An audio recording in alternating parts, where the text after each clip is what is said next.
Hey, what's up? It's Matt in Japan, and welcome back to my channel. And today I'm bringing you from the Transformers the Movie 86 Studio Series. This is Wreck-Gar. Now, I was anticipating this guy so much, so it's very nice to have him in hand. So first and foremost, let's take a look at the packaging. There he is, still in the packaging. Very typical Studio Series packaging here. Takara Generations logo, Transformers down the right. You see the Transformers the Movie logo there. See a very cool piece of artwork of Wreck-Gar there. And Studio Series. On the side, you get a close-up image of that same piece of artwork, Studio Series 86. He is the number 9 in the series, and he is also a Voyager-class figure. On the other side, you do get a full image of Wreck-Gar. You see the 86 inlay there. So that piece of artwork looking very cool. Can't wait to get this guy open and look at his details. And you have the Authentics logo there. On the bottom, you have your product information. On the top, you have the open window with the Transformers the Movie logo there. And on the back, you have your product shots. So there is Wreck-Gar in his robot mode, and he converts in 22 steps to his vehicle mode. So up top, you do see big screen inspired, scale, detail backdrop. And it says Junkion Dance Party, which is the theme for the backdrop. And down here, there's one little blurb here. Wreck-Gar and the Junkions join the Autobots after exchanging the universal greeting.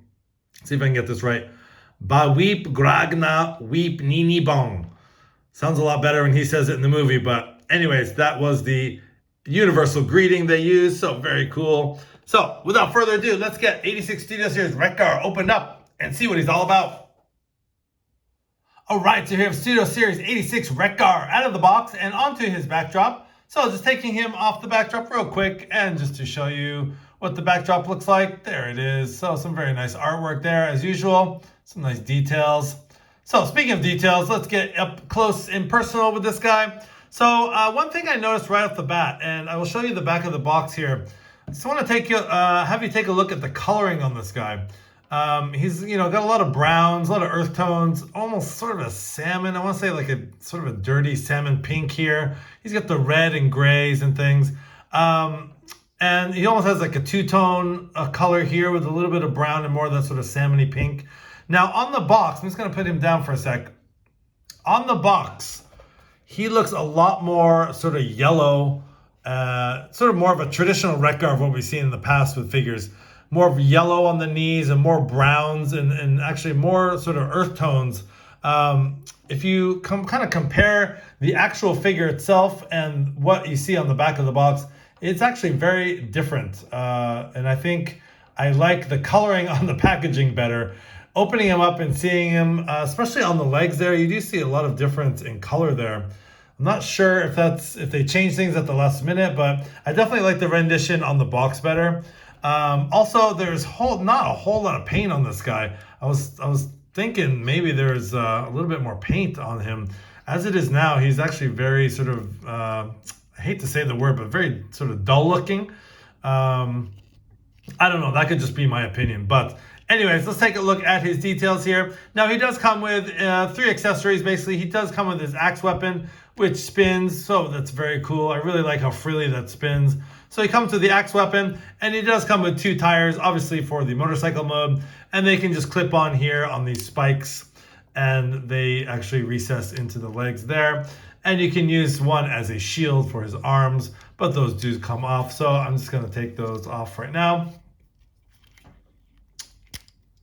And they're actually very tight, so they just clip on like that and actually just take his weapon off as well. So I really do like that, the axe weapon here. Let's get it up close a little bit more. So there's just basically done a red plastic with a gray handle, but as far as spinning, it does spin very nicely. So yeah, again, I was really anticipating this figure, getting him out of the box and actually looking at him. I'm not saying anything, he's a bad figure or anything like that. But just thought the coloring would be a little bit different. So getting in on the head sculpt. The head sculpt is just amazing. You have some nice gray for the face, the red for the eyes. You do have the goatee, the mustache there, done in a brown. And it's very nice detail. It is, again, that sort of salmony pink. You get some nice gold highlights there, a little bit of red, some gray on top. Going down the figure, again, it's very plain. I really wish there was a little bit more paint sort of picked out some of these details. You get some nice sculpted detail here. You get the, I hate to say it, but the the nipple blasters here, whatever you want to call them. It's just silly. Going down, you get some nice sculpt work on the arms there. The hands actually are sculpted very nicely. You do get some nice detail on the back of the fist there.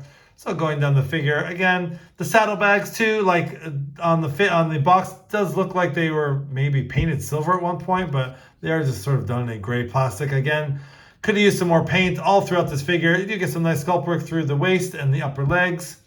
And down here, again, what I was talking about, the sort of two-tone, I don't know if you can see it on camera, but definitely have some sort of brownish and more sort of that salmon pink on the other side. And you get some more detail on the lower feet. And I do actually like the side of this, the way it looks. You get some nice sculpted detail there. And turning the figure around, obviously you can see, where he transforms into a motorcycle. Now on my copy, getting him out of the box, right off the bat, there's a little port there with a clip there that kind of holds the waist in place. As it is, it's very loose on my copy. It actually does not peg into place very well. So I'm gonna have to take some floor polishing to sort of thicken that up so it actually clips in. So that's kind of one thing to be aware of. I know that's because of transformation, but again, in robot mode, it does not sort of stay in very well. So there he is from the back. And the only real hollowness is on his upper thighs on the inside there. So that's kind of too bad, but I'm sure there's going to be some third-party or 3D printed things that can fill in those gaps. So yeah, so all in all, as far as like aesthetics and the way he looks and his sculpt and everything like that, I think he looks really cool. But again, just a little bit let down because of the coloring. So yeah. So anyways, let's take a look at his articulation. His head is on a ball joint, so it has a little bit of side to side, not a whole lot. And up and down, really not a whole lot. Do get a little bit of up and down, not much side to side. His head can do a full 360. I would be really careful though with this mustache and the goatee. Sort of like on my Studio Series 86 Scourge figure, one of the goatee parts did fall off when I was transforming him. So I would be very careful with that. So his head does have a little bit of movement there. His arms can hinge out like that and actually go up like that because of transformation. So you do get a really wide range of motion. And that's actually nice that they did some sculpt work on the inner part of the arm there. And it can go the full 360. It does have a upper bicep swivel. It does have a 90-degree at the arm. And there is a wrist articulation. There's a wrist swivel there and not much else on the wrist. Getting his arms out of the way. Again, my copy is very loose on the waist. There is a full 360 for the waist. Very, very loose on my copy. Again, taking these saddlebags out of the way, he can do the full splits, and they are on nice soft ratchet joints here, which is very nice. So he can get some nice movement there. He can kick all the way back. He can kick all the way forward and actually up here because of the transformation joint. So you do get sort of a double jointed knee there. But again, he does have a nice 90-degree bend at the knee. And you do have some nice articulation on the feet. This does go back and forth. And actually the ankle rocker joint kind of threw me off. I thought this whole piece moved, but it is actually just the bottom piece. And again, the fact that they sculpted in this little bit of filler is actually nice. So you don't get just a hollow gap there. So that is nice. You do get a pretty nice deep bend there for the ankle tilt. So yeah, all in all, very articulated figure, very nice. You get some very nice poses with this guy. And I'm just gonna put him down for a sec, and we're gonna put him back on the backdrop. And we're gonna pause just for a moment, and I'm gonna get the G1, I'm gonna get my G1 Wreck-Gar out of the box and do some comparisons. So here we have the G1 Wreck-Gar on my right, and we have the Studio Series 86 Wreck-Gar on my left. And just for basically showing the color differences, I know I'm gonna sound like a broken record here, but the coloring on the box just looks way better, and it seems like it's a little bit more G1 accurate. Just again, to take the G1 Wreck-Gar and put it next to the image on the box. Again, it definitely looks closer to the G1 figure than it does to the actual Studio Series figure. So I really do wish they kind of went with this more coloring. I know the 86 Studio Series is supposed to be more screen accurate, obviously, you know, from the movie, but I really do like the coloring on the original figure and what is shown on the back of the box. So yeah, again, it's a little bit disappointed in the coloring. But anyways, let's get them both transformed into their motorcycle modes and see how they fare. All right, so here we have 86 Studio Series Wreck-Gar all transformed into his motorcycle mode. So let's take a look at the details And I do much prefer this in his vehicle mode than his robot mode. I just think the detail is a lot nicer. You see more of the paint apps and you see a lot more detail. So getting in close here, you do see some nice sculpt work on the tires. Now there are the little red paint on the nubs there and some nice yellow paint on the inner rims there. So just going up here, and again we saw in the robot mode some nice detail there. You get a nice translucent blue windscreen there, and you get some nice detail. I really like how they added or how the transformation, the back of his head turns into the speedometer there. Some very nice detail. Some really beautiful gold paint on the gas tank here with the gas tank cover. A little bit of sculpted detail there. Again, some beautiful gold paint with the flames there. And just the detail on the engine block there, really cool, painted in a nice silver. And just, I think, again, the paint apps really shine in the vehicle mode more than the robot mode. And going down, again, you can just see basically how he transforms. You get the saddlebags there. And you see the back tire as well. And he does have a kickstand, so he stands up pretty nicely. So, sorry about that, just shook the camera there. I was trying to get my G1 Wreck-Gar in the shot here. So there's a quick comparison, old and new. So there is the old G1 on the left, G1 on the right, and the updated 86 Studio Series on the left. And yeah, some very nice update to the figure. Again, I kind of wish the coloring was a little bit different, but I definitely do like it better in the vehicle mode. So taking a look at articulation, you can't really, the wheels do spin, and without the, let's see if we put these down, without the kickstand, he does roll. This is a little bit of smooth surface, but I'm assuming he would roll better on like a carpet or something like that. So just taking these out so he can stand. Take those guys out like so. And yeah, as far as articulation, the saddlebags do go in and out like that.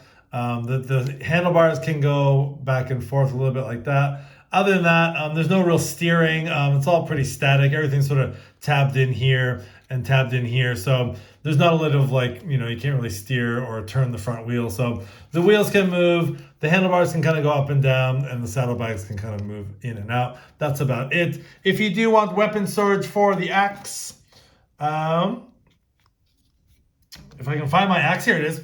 There is a little port on the back. There's a little plug right there, and there's a little port on the back that you can just plug that right in. So if you do want vehicle storage, I do think that looks a little bit silly there. You can use it as maybe an extra boost, or like a little helicopter mode there.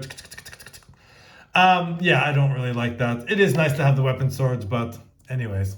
So yeah, let's take a pause, and I'm actually going to put a figure on Wreck-Gar and see how it looks with another deluxe figure riding on Wreck-Gar. Okay, so this is definitely the coolest thing I've seen in a long time. The fact that you can take Earthrise Deluxe Class RC and put him on 86 Studios Wreck-Gar, like she's just, using him to ride away. So cool. I just really love the look of that. And actually the scale is pretty nice too. It looks like, she would actually be riding this motorcycle. So I think the size and the scale is actually really nice. And she, she's pretty stable on there. She doesn't move at all. She's got, you can put her hands on the handlebars there, and actually you can pose her really well. Actually have her foot there on the side there, and actually kind of kicking out there, like she's maybe fighting some baddies there. So really cool. Just love that. Just the whole concept of having her be able to ride Wreck-Gar. So cool. So anyways, my final thoughts for this figure. Again, I was disappointed with the colors. I do think the vehicle shines more than the robot mode. You definitely see more of the paint apps on the vehicle mode. The robot mode is okay, but I do like the vehicle mode the best. And yeah, overall, I was really looking forward to this figure. I can't really say either way. I'm kind of on the fence still about it, but I do think the vehicle mode outshines the robot mode. So let me know what you guys think in the comments. Will you guys be picking this up? The Studio Series Wreck-Gar from the 86 movie. So this has been Matt in Japan. Thanks for watching. Please like, comment, and subscribe. And as Wreck-Gar would say, let's see if I can say it right again. Final thoughts here. Ba weep gragna weep nini bong. Have a great day.